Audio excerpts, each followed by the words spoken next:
All right, this is NewHampshireCrossCountry.com, powered by Runners Alley. We're all here to reveal the 2018 preseason rankings agreed upon by several coaches from Division I, Division II, and Division III.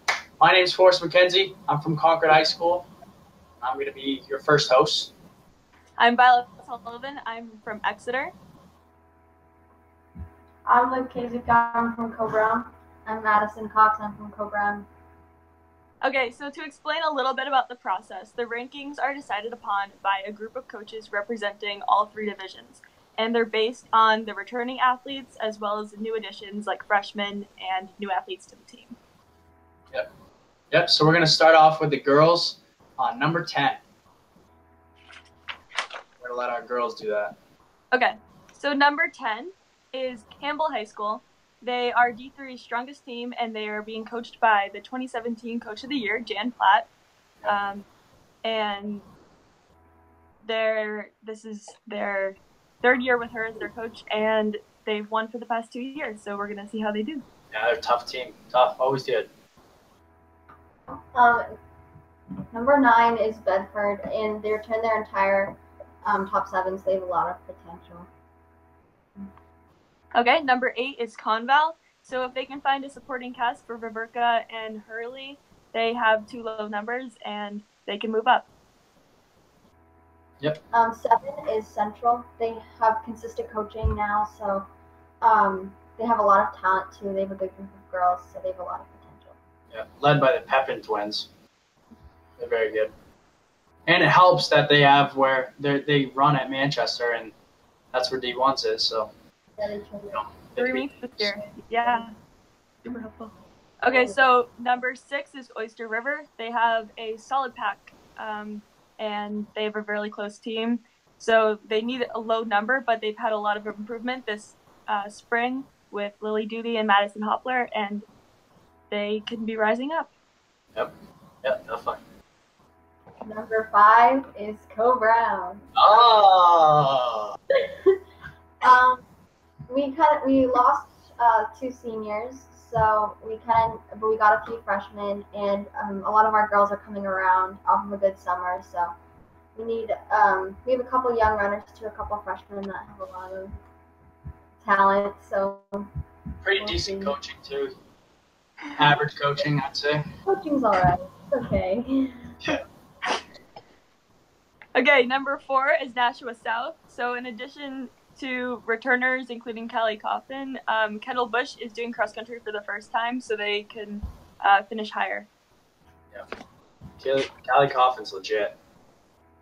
Number 3 is Souhegan. They lost a couple of seniors, obviously, but they add Chloe Trudell, who was the middle school state champ, and she should have a big impact on the team. And they also have a pretty deep JV team, so. Yep. Number 2 is Pinkerton. So they always run strong in the championship meets, and they're really tough to beat, but they haven't won in a while. So with strong runners, Megan Cross, Sierra April, and Jordan Valancourt, they are looking to be really strong this year. Returning New England champs, too. That helps. They run big scenes. Pretty good. Mm-hmm. Number 1 is Bishop Girton. So from what I've heard, a couple of their runners out of their top 5 aren't actually doing cross country this year, so that's going to be a pretty big impact. But based on last year's times, they're pretty far up there. Yep. Yeah. Mm-hmm. All right, who's your sleeper team? Top 10. I'm going with Hopkinton. So based on Meet a Champs 2017, they are ranked 11th, but they have a strong 1-2 punch with juniors Emma Roth and Sydney Stockwell, and I think they're going to do really well this year. Yep. Addison? Mine's Exeter. They had a few injuries last year, Violet and Grace Mercier, so those are 2 pretty key people to having a good team, and they have some freshmen, and Violet tells me that they have a lot of potential. So. Luke, what do you think? For girls, I think that the Alvrin, because they have a lot of returning runners that are up in the top mix, and that's what I've seen from looking at the preview. Yeah, I personally think Exeter as well because, I always find that you cut down the big trait and Jackie Gone, she's a great runner, but the little ones start to grow. And that could be everybody else. And I think Exeter will definitely be in the top 10 by the end of the season. Sure. But with that, let's start off with the boys. So number 10 for the boys is Messinic. Messinic is loaded. They have a ton of experience. They got a great coach. I wouldn't be surprised to see Messinic top 6, possibly going to New England this year. All right, so at number 9 they have Exeter, who is up and coming with Winslow at home. They also have some other good runners like Violet's brother James. Yep, James Sullivan, Vanderslice. They got they're all looking strong. Yeah, definitely. And then 8, we're gonna go with North. North's got Rory Curran. They got Gideon Prince, Yassine Jakid. They got a bunch of good guys. Great coaching, and all those guys are mentored by guys like Max Ireland, David Vorbach, and bringing what they had. I think that they could probably carry in that success. They're a solid team. Mm-hmm. Number 7 there is Keene, who has slipped down from 4th from last year. They have to stay healthy and kind of, I think, run smart after what I've seen at the state meet, and I think they can be higher up in the mix. They definitely can. Keene is probably the biggest sleeper in there. I mean, if you think about it, they got Velasquez, they got Kindop, they got Ramirez, Ferrando, and they get Torn Kindop.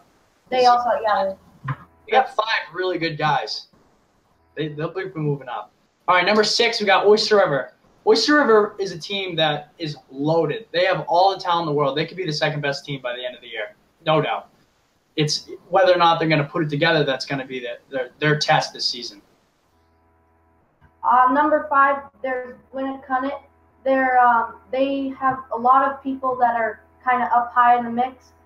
They have most debate occurred with Winnacunnet, Oyster River, and Keene. They're the 3 that are kind of, in the mix of the same level.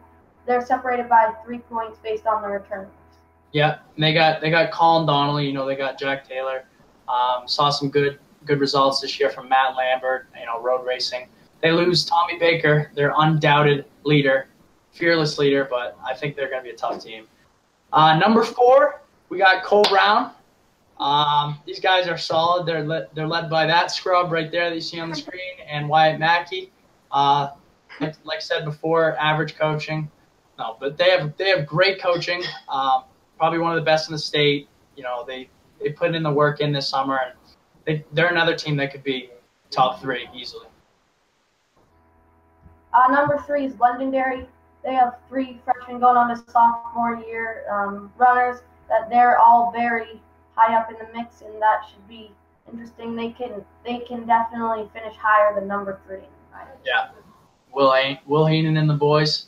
So number 2, that brings us to the iconic reveal of our top 2, and we're gonna say Pinkerton is our second best team in the state right now. They brought every single person back. They're led by Joey Gagnon, Ethan Dismarius. They got the boys to do it. They can definitely pull up some good. I was gonna say upset, but I don't want to say that because I don't think we're gonna leave that alone. So I think that Pinkerton's number 2 team in the state right now. All right, number 1 is Concord. There were last year's winners. Woo! They're trying to make history in numerous ways this year. They want to win New England. Yeah, they got a really good-looking number 1 guy. That's what I heard.